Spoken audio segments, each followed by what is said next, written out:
ছড়ালো ইরানের শক্তিশালী ব্যালিস্টিক ও ক্রুজ মিসাইল। যুক্তরাষ্ট্রের একটি ডেস্ট্রয়ার বা যুদ্ধ জাহাজকে লক্ষ্য করে এই মিসাইল হামলা চালিয়েছে ইরানের সর্বোচ্চ প্রতিরক্ষা বাহিনী IRGC। কিন্তু কিভাবে শত শত কিলোমিটার দূর থেকে এই অভিযান পরিচালনা করলো ইরান?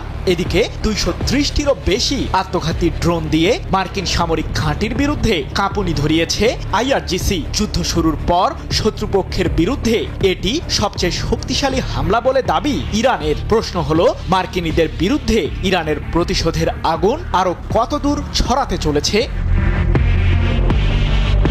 ইরানের মিসাইলের তাণ্ডবের সাক্ষী হয়ে ভয়ে আগেভাগেই পারস্য উপসাগরীয় অঞ্চল থেকে পালিয়েছে মার্কিন বিমানবাহী রণতরী USS আব্রাহাম লিঙ্কন, যা ভারত মহাসাগরীয় অঞ্চলে অবস্থান করছে। এই রণতরীর নিরাপত্তায় মোতায়েন ছিল যুক্তরাষ্ট্রের শক্তিশালী ডেস্ট্রয়ার বা যুদ্ধ জাহাজ, যেগুলোতে রয়েছে টমাহকের মতো ক্রুজ ক্ষেপণাস্ত্র। কিন্তু এই যুদ্ধ জাহাজকেও যেন পাত্তাই দিল না ইরানের সর্বোচ্চ প্রতিরক্ষা বাহিনী IRGC।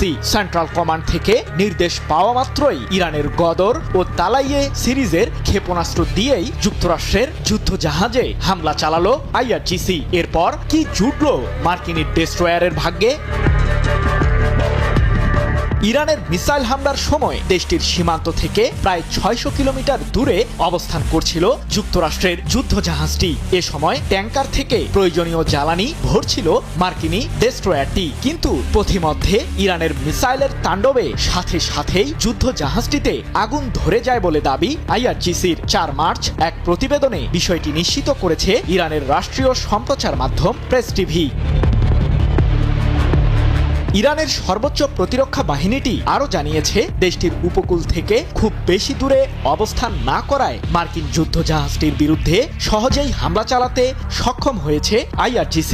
আর গদর সিরিজের ব্যালিস্টিক মিসাইলটি দিয়ে ইরান সর্বোচ্চ 2000 কিলোমিটার রেঞ্জের মাঝে হামলা চালাতে পারে। এছাড়াও তালাইয়ে সিরিজের ক্রুজ ক্ষেপণাস্ত্রটি 1000 কিলোমিটারের মাঝে থাকা শত্রুপক্ষের যে কোনো সামরিক লক্ষ্যবস্তু নিমিষেই ধ্বংস করতে পারদর্শী। এমনকি এই ক্ষেপণাস্ত্রটি মাঝপথেই তার লক্ষ্যবস্তু পরিবর্তন করতেও সক্ষম।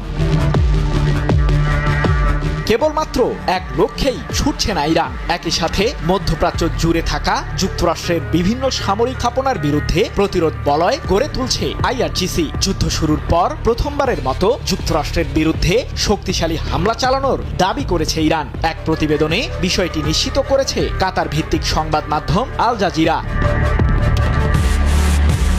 আমি ভরসা রাখি হিরন স্মার্ট ওয়াটার পিউরিফায়ারে।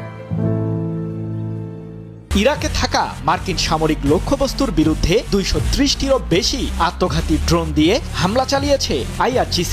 এ প্রসঙ্গে ইরানের সর্বোচ্চ প্রতিরক্ষা বাহিনীটি জানিয়েছে, মধ্যপ্রাচ্যে থাকা যুক্তরাষ্ট্রের সামরিক বাহিনী সহ ইরাকের ইরবিল ও আলী আল সালেম বিমান ঘাঁটির বিরুদ্ধে এই হামলা পরিচালনা করেছে তেহরান।